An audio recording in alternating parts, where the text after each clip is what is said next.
right, so we're back for another deep dive, and today we're going to be taking a look at XRP.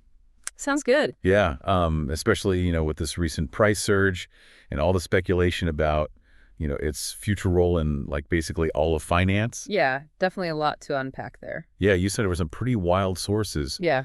We got reports from, like, the BIS, the IMF, the ECB, and even, like, a crazy prediction about XRP hitting $9 by 2025. Yeah, that one definitely caught my eye, too. Yeah, so, and then, of course, we got to throw in the whole Donald Trump angle and what his potential return could mean for crypto as a whole. Right. That's the big wild card in all of this. Yeah, for sure. Yeah, it's really interesting what we're seeing here is that these sources aren't just like isolated voices. Right. We're seeing like a convergence of trends here. Yeah. From like the rise of stablecoins and CBDCs to this kind of growing recognition of blockchain technology's potential. And it kind of feels like it could all be creating like a perfect storm for XRP. Yeah. Okay, so let's break this down. First things first, Trump. Right. There's all this chatter about, his past actions on crypto and what they might signal for his potential, future policies. Right. So we have this executive order 13772, which he signed back in 2017. And the core aims of that were pretty clear. Like overhaul the financial system, promote innovation, and tailor regulation, accordingly. Right. So it's almost like he was setting the stage for a more like crypto-friendly environment. Yeah. And then there's this whole mysterious case of Craig Phillips, Right. who was a Ripple board member, also an advisor to the Treasury Secretary, Right. and apparently like a key player in shaping that executive order, but then poof, gone. Yeah. It's definitely an intriguing detail. Yeah. We can't draw any definitive conclusions from it. Right. But it does raise some questions about the potential influence of like pro-crypto figures within a possible future Trump administration. Yeah. Okay. So for someone who's like, following XRP closely, this translates to what exactly? Well, it kind of suggests like a potential shift in the regulatory landscape, which has been, a major hurdle for the entire crypto industry. Right. And so if the U.S. were to adopt a more like open stance towards crypto, it could unlock significant growth potential, especially for an asset like XRP that's already making waves and, cross-border payments. Yeah, speaking of making waves, that $9 prediction by 2025 definitely caught my eye. Yeah. Pretty bold statement. Yeah, it is bold. And while any price prediction, in the crypto world should be taken with a grain of salt, Right. it's worth, examining the rationale behind it. Yeah. And the sources point to a few key factors here. Okay. Increased adoption of XRP for those cross-border payments, the potential for stablecoins and CBDCs to run on the XRP ledger, and here's the big wild card. A possible 0% capital gains tax on crypto in the U.S. Ooh, that tax policy would be a game changer, wouldn't it? Oh, yeah. Suddenly, everyone's looking for the best crypto investments. Yeah, Want exactly. to park their money in. Yeah, and that's where XRP's inherent advantages come into play. Right. It's speed, scalability, low transaction costs make it particularly well suited for those large-scale institutional grade transactions. So if you combine that with like a favorable regulatory environment and a tax policy that incentivizes investment, you can start to see how the pieces might fall into place. Okay, so I'm starting to see the logic here. Okay.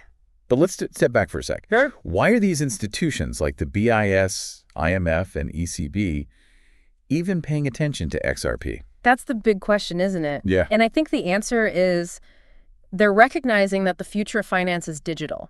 They're actively exploring how crypto, stablecoins, CBDCs are going to reshape the global financial system. Right. And what's interesting is they're not just talking about like replacing fiat currencies altogether. Right. They're looking at how these technologies can like enhance existing systems, particularly when it comes to, cross-border payments and settlements. They're not trying to kill the old system. They're trying to evolve it. Exactly. They're trying to make it better. And in their reports, they specifically highlight the need for like efficient, scalable, cost-effective solutions. Right. And that's where XRP kind of fits in. Yeah.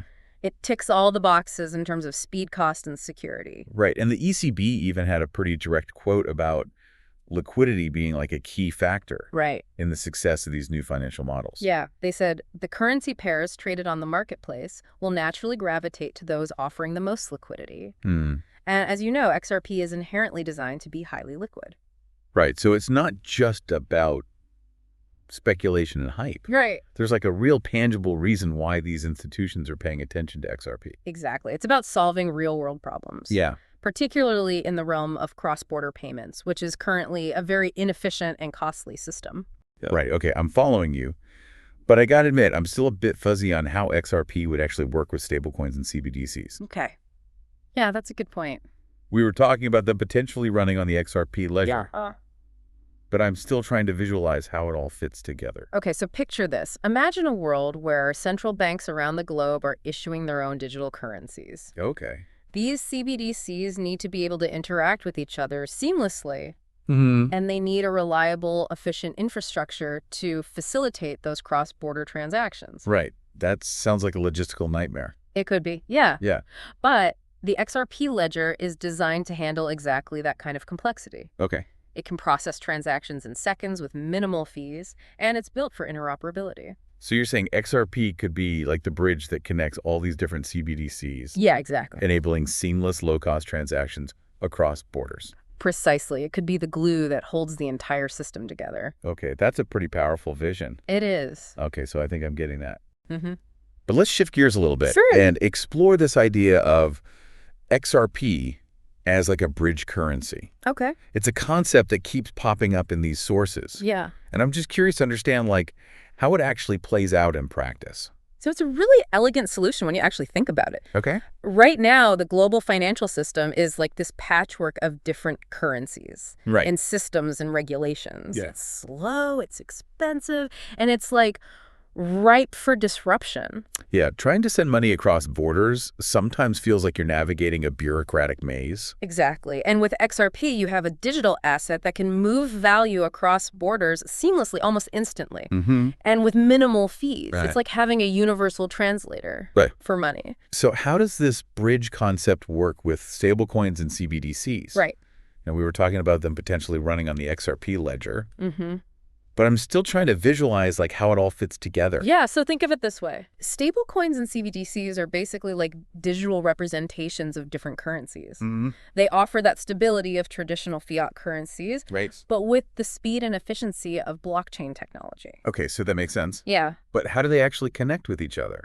So that's where XRP comes in. Right. Let's say you want to send digital dollars from the US to someone in Europe Okay. who needs digital euros. Mm-hmm. The XRP ledger can facilitate that exchange seamlessly. Okay. It acts as a bridge, converting one stablecoin or CBDC to another almost instantly. So XRP becomes like the intermediary currency, Right. allowing for smooth and efficient transactions Okay. between all these different digital currencies. And because XRP is inherently designed for liquidity, Mm-hmm. it ensures that those exchanges happen quickly and with minimal slippage. So it's like having a global clearinghouse for all these digital currencies, all powered by XRP. Exactly. And as more and more stablecoins and CBDCs emerge, that demand for a bridge currency like XRP is only going to increase. Right. So this all ties back into that quote that we mentioned earlier Yes. about liquidity being king. Right. The more liquid XRP is, Mm-hmm. the more attractive it becomes for these kinds of transactions. Absolutely. That ECB statement about currency pairs gravitating towards liquidity wasn't just like a random observation. Right. It was a clear recognition of the importance of liquidity in the future of finance. Mm-hmm. And XRP is inherently designed to meet that need. So it's not just about XRP's price going up. Right. It's about its utility Exactly. and its potential to actually play a critical role Uh-huh. in the global financial system. Exactly. And that's what makes this whole deep dive so fascinating. Yeah. We're not just talking about like a speculative asset. Right. We're talking about a technology that could fundamentally reshape how money moves around the world. Okay, so I'm with you on that. Good. But one thing that struck me in these sources is how much emphasis is placed on cross-border payments. Mm-hmm. Seems to be like the killer app for XRP. Right. But are there other potential use cases Absolutely. that we should be thinking about? Well, cross-border payments are a huge opportunity. Yeah. XRP's potential goes far beyond that. Okay. For example, it can be used for micropayments, Mhm. which are basically these tiny transactions Okay. that are too expensive to process using traditional systems. So think things like paying for online content, Exactly. in-game purchases, Right. or even like tipping creators. Exactly. XRP's speed and low transaction costs make it ideal for those kinds of microtransactions, which could open up a whole new world of possibilities for the digital economy. That's really interesting. It's like the internet of value. Yeah. Yes. Tiny amounts of money can flow as easily as information does today. Precisely. And beyond micropayments, XRP can also be used for things like DeFi. Which is essentially recreating traditional financial services on a blockchain. Yeah. So think lending, borrowing, trading. Yeah. All without the need for like intermediaries, like banks. Exactly. And XRP can play a key role in powering those DeFi applications. Providing liquidity, facilitating settlements, and enabling new forms of financial innovation. My mind is officially blown. Good. We've got cross-border payments, micropayments, DeFi. It seems like XRP has its fingers in a lot of pies. It does, and that's just scratching the surface. Oh, wow. There's also the potential for XRP to be used in the tokenization of assets. Okay, so what is that? Basically, it's representing real-world assets, like stocks, bonds, or real estate on a blockchain. So you could have like a digital representation of your house. Exactly. Or a share of a company stored securely on a blockchain. Exactly. And XRP could be used to facilitate the trading and settlement of these tokenized assets, making the process much faster, cheaper, and more transparent. So this is starting to feel like a major paradigm shift. It is. It's not just about sending money anymore. It's about reimagining the entire financial system. Exactly. And that's what makes this whole conversation so exciting. We're literally witnessing the birth of a new financial era. And XRP is right at the center of it. So we've covered a lot of ground here. Potential regulatory shifts, you know, the rise of stable coins and CBDCs. XRP's role as like this bridge currency, even micropayments and tokenized assets. Yeah, we've gone deep. Yeah, it's like we fast forwarded into the future of finance. And the crazy thing is, we're not just talking about theoretical possibilities. A lot of these use cases are already being implemented. We've seen like companies like Societe Generale launching a stablecoin on the XRP ledger.